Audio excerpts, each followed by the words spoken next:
सोचिए 1931 का वो दौर, जब भारत की आज़ादी की लड़ाई एक ऐसे मोड़ पर आ गई थी जहां दुनिया के सबसे बड़े साम्राज्य को एक निहत्थे फकीर के साथ बराबरी की मेज पर बैठना पड़ा।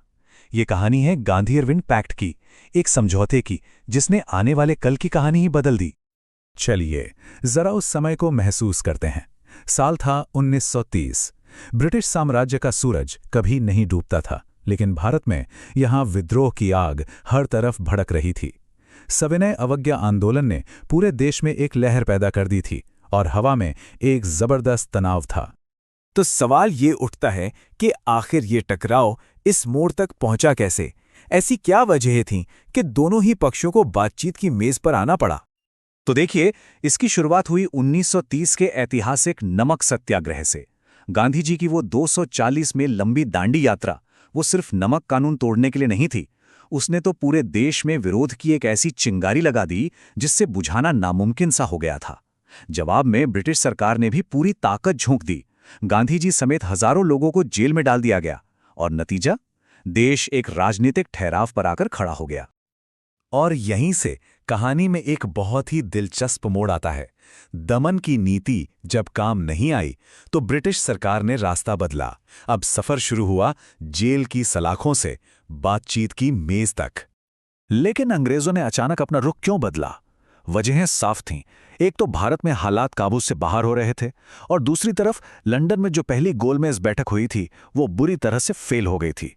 वायसराय लॉर्ड इरविन को यह समझ आ गया था कि अब सिर्फ जोर जबरदस्ती से काम नहीं चलेगा, कोई नया रास्ता निकालना ही होगा। और उस नए रास्ते पर पहला कदम क्या था? जेल के दरवाजे खोलना। 25 जनवरी 1931 गांधी जी और कांग्रेस के सभी बड़े नेताओं को बिना किसी शर्त के रिहा कर दिया गया। ये शांति की तरफ बढ़ाया गया एक बहुत बड़ा संकेत था। और बस इसी के साथ एक ऐतिहासिक मुलाकात का मंच तैयार हो गया। सोचिए, एक तरफ थे एक राष्ट्र के नेता महात्मा गांधी और दूसरी तरफ थे एक विशाल साम्राज्य के प्रतिनिधि लॉर्ड इरविन। दांव पर बहुत कुछ लगा था। तो आखिर इस बड़ी बातचीत का नतीजा क्या निकला? समझौते की शर्तें क्या थीं? ये समझना बहुत जरूरी है कि ये एक तरह का लेन देन था, एक कॉम्प्रोमाइज जिसमें दोनों तरफ से कुछ पाया गया और कुछ छोड़ा गया। 5 मार्च 1931 को गांधी इरविन समझौते पर दस्तखत हुए। अगर सीधे सरल शब्दों में कहें तो ये एक राजनीतिक डील थी। कांग्रेस सविनय अवज्ञा आंदोलन वापस लेगी और बदले में सरकार कुछ रियायतें देगी। अच्छा, इस समझौते को समझने का सबसे अच्छा तरीका है इसका हिसाब किताब देखना। तो कांग्रेस की तरफ से आंदोलन रोकने और दूसरी गोलमेज बैठक में हिस्सा लेने पर सहमति बनी। बदले में ब्रिटिश सरकार ने क्या दिया?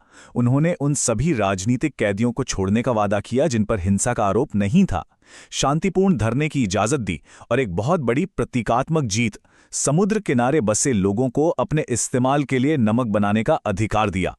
तो ये बात तो साफ है कि ये एक समझौता था, कोई एक तरफा जीत नहीं। कांग्रेस को कुछ मिला तो बहुत कुछ छोड़ना भी पड़ा। चलिए जरा और गहराई से देखते हैं कि इस लेन देन का असल नतीजा क्या निकला। तो कांग्रेस को मिला क्या? अहिंसक कैदियों की रिहाई हुई, नमक बनाने का अधिकार मिला। ये बड़ी जीतें थीं। लेकिन जो नहीं मिला वो भी उतना ही अहम था। पुलिस की ज्यादतियों की जांच की मांग, उसे ठुकरा दिया गया।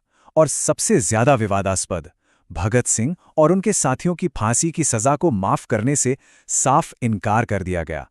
यहां तक कि नमक पर टैक्स भी पूरी तरह खत्म नहीं किया गया। तो फौरी तौर पर यह एक मिला जुला नतीजा था, ठीक है। लेकिन इतिहास में इस समझौते का असर बहुत बहुत गहरा है। क्यों? चलिए आगे बढ़ते हैं और समझते हैं कि ये क्यों इतना मायने रखता है। शायद इस समझौते की सबसे बड़ी विरासत यही थी। इसने गांधी जी के अहिंसक प्रतिरोध के तरीके पर, सत्याग्रह पर एक तरह से अंतर्राष्ट्रीय मोहर लगा दी। ये इस बात का जीता जागता सबूत बन गया कि बिना हथियार उठाए शांति के रास्ते पर चलकर भी एक साम्राज्य को बातचीत के लिए मजबूर किया जा सकता है।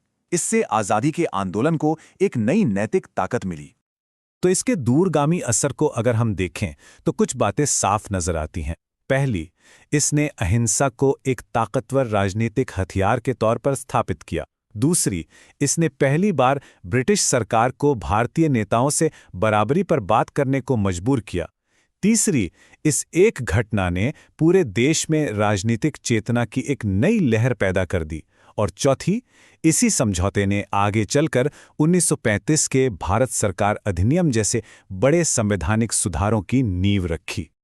और आखिर में हम उसी एक सवाल पर आके खड़े हो जाते हैं जो आज भी इतिहासकारों के बीच एक बड़ी बहस का मुद्दा है। क्या गांधी-इरविन पैक्ट आज़ादी की राह पर एक ज़रूरी और समझदारी भरा कदम था, या फिर ये एक ऐसा ऐतिहासिक समझौता था जिसमें कई ज़रूरी मांगों को अधूरा छोड़ दिया गया? शायद इसका जवाब इन दोनों के बीच में ही कहीं छिपा है।